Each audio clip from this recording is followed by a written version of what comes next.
than 2 centuries, the Bachs, living in the German state of Thuringia, had been a family of musicians.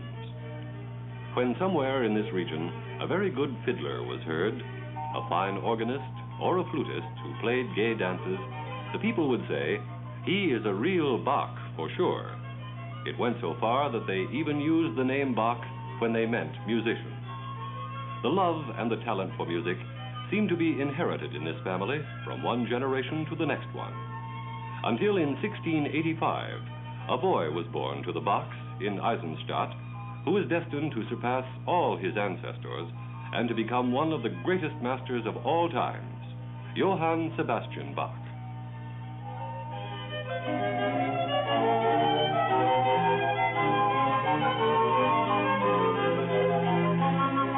Eisenach, the lovely little town in Thuringia, was known as a center of good music. The community took great pride in its choir boys, who sang at church services and other ceremonies such as weddings and funerals. Often the youngsters would sing marching through the streets. If among the sopranos one voice sounded especially pure and sweet, the burghers knew that with the group was little Johann Sebastian, the son of the town organist and court musician Ambrosius Bach.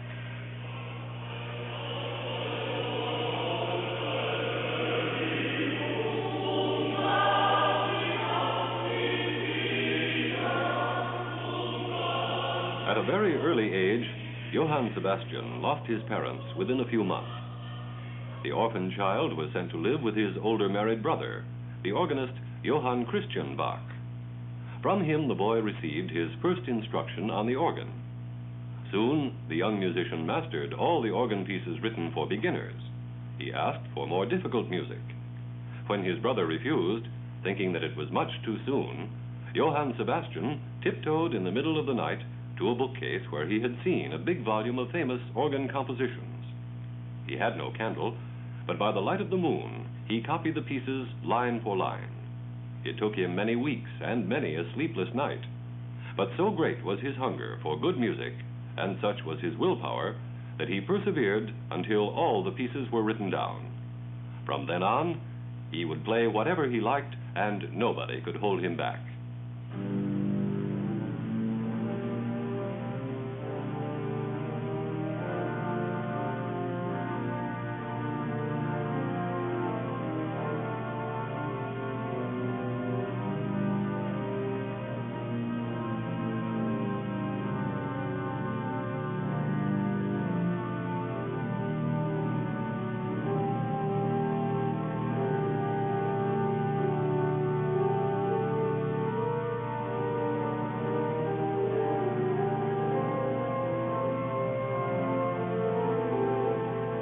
As the years passed, Christian's house became too small for his growing family, and Johann Sebastian, at the age of 15, had to look out for himself.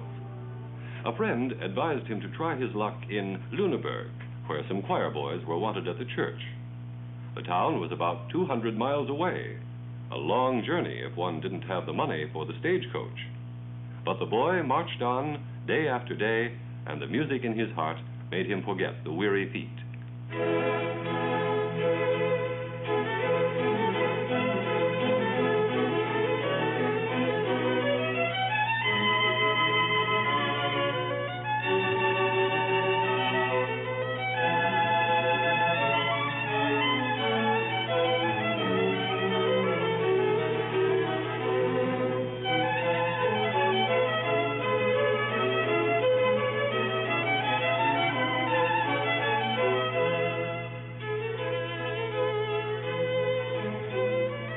Bach spent several years in Lunenburg, working hard and gaining valuable experience.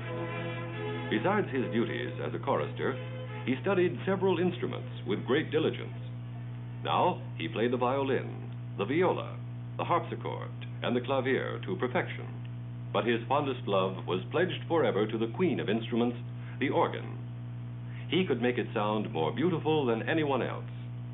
Evenings, when all the work was done, Bach would often return to the church. There, in happy solitude, he played for hours. Many a late passer-by, hearing the majestic sounds coming from the darkened church, believed that an angel from heaven was sitting at the keyboard. But it was only Johann Sebastian, trying one of his toccatas and fugues.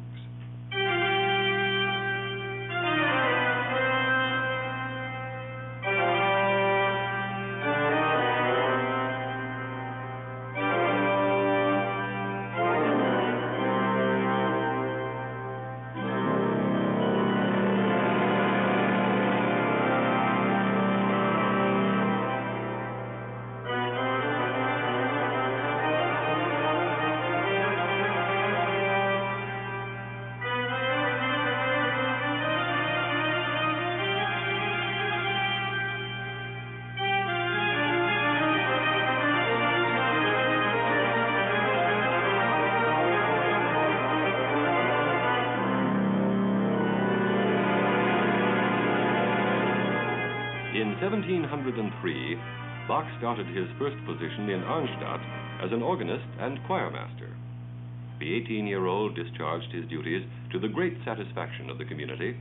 Therefore, they willingly granted him 4 weeks' leave of absence when he asked for it. Bach longed to hear the famous composer and organist Buxtehude in Lübeck. The church concerts played by this master gave young Bach such devotional inspiration that he pledged himself to write his music in honor of God alone and never to look for worldly fame. From that time on, all of Bach's works bore the heading, "In the Name of the Lord," or "To the Glory of God Alone." In this spirit, he created such treasures of sacred music as the Great Mass in B minor.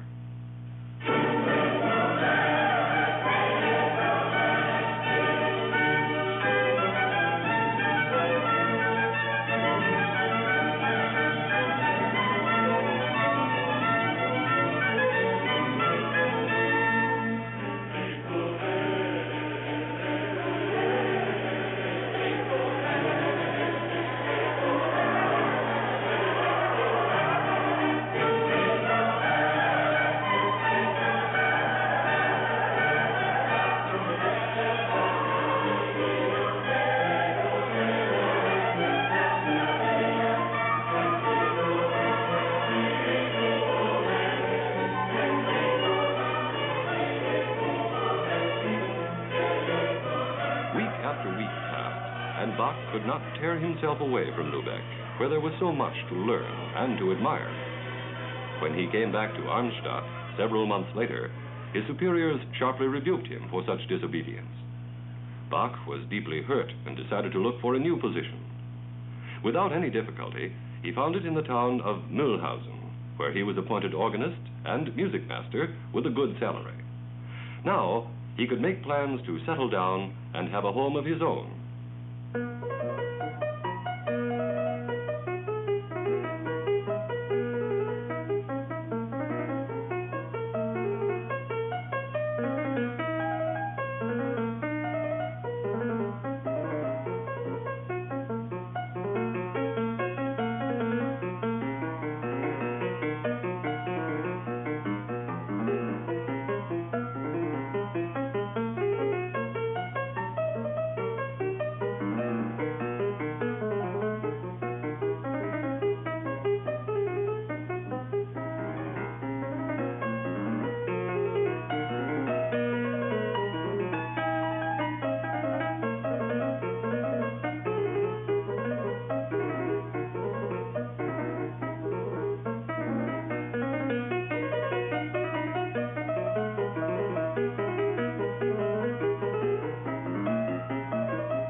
In 1707, the young master married his second cousin, Maria Barbara Bach.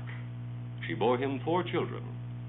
3 sons became distinguished composers: Wilhelm Friedemann, Carl Philipp Emanuel, and Johann Christoph. Soon the house of the town organist was filled with gaiety and music.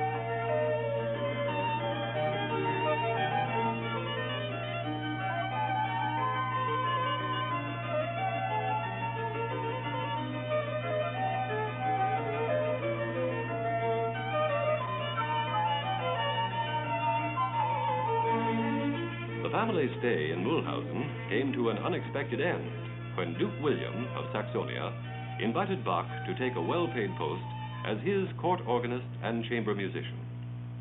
Bach, whose salary was by then hardly enough to support his increasing family, accepted with joy.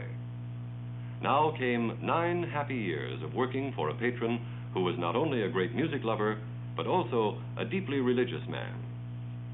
The great organ of the castle's chapel inspired Bach to compose more and more works for this instrument. Some of his most famous cantatas were also written during those years.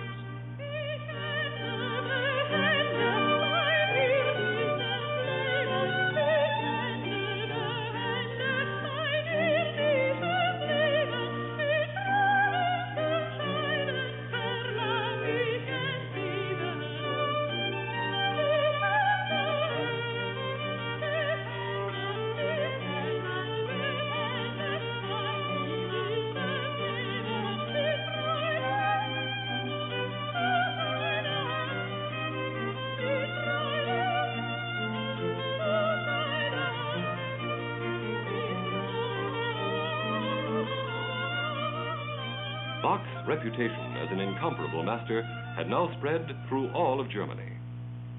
One day, however, a French musician, Louis Marchand, appeared in Dresden and boasted that he could defeat Bach in a contest on the harpsichord. All of Bach's friends and patrons begged him to accept the challenge. The meeting was to be held at the court of King August the Strong in Dresden. A distinguished audience waited in the magnificent music room when Bach entered, serious and dignified as always. Marchand, however, was nowhere to be seen. The Frenchman had secretly left town in a great hurry, knowing well that he would be vanquished.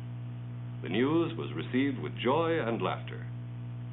Now Bach gave a solo recital for the glittering audience, convincing everyone that he was the supreme master.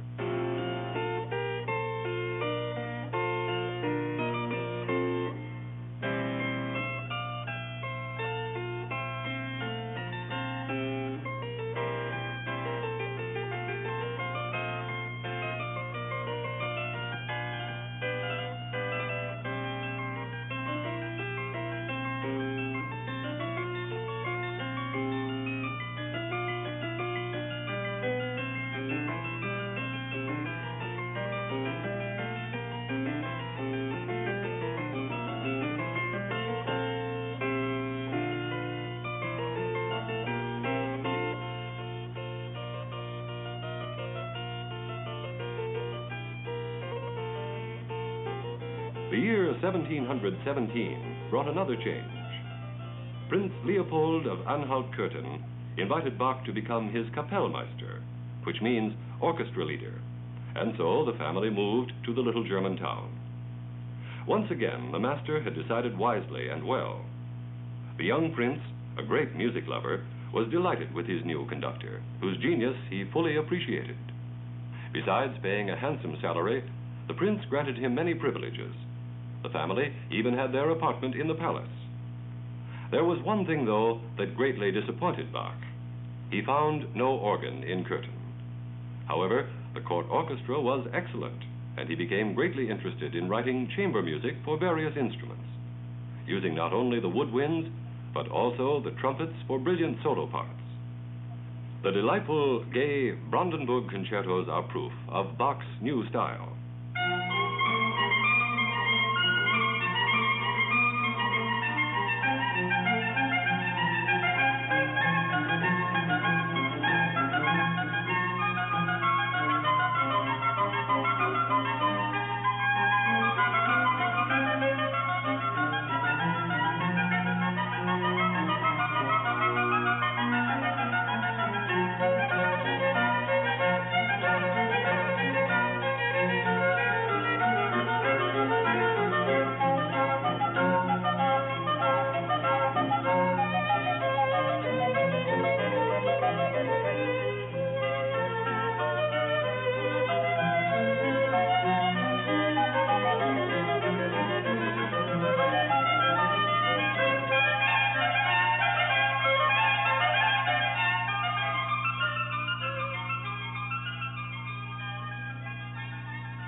During the years in Cöthen, Bach created some of his most treasured compositions: the French and the English suites for harpsichord, sonatas and concertos for the violin, and the 48 preludes and fugues called the Well-Tempered Clavier, a monument to his matchless art of counterpoint.